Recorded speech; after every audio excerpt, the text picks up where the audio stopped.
আমার যে মা ওই মহলে রানী হয়ে রাজত্ব করত, সে আজ ভিখিরির মতো গোয়াল ঘরের ছেঁড়া চাটে এসেছে।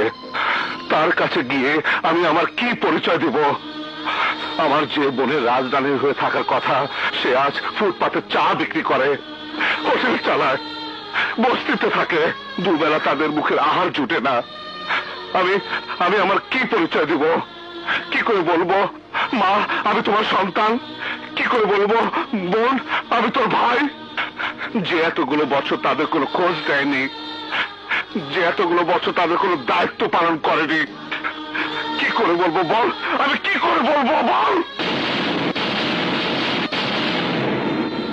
আমি যেদিন আমি আমার মাকে আবার ওই মহলের রানী বানাতে পারবো, সেদিন আমি তাকে বলবো আমার পরিচয়। যেদিন আমি আমার বোনের জীবনের সুখ শান্তি এনে দিতে পারবো,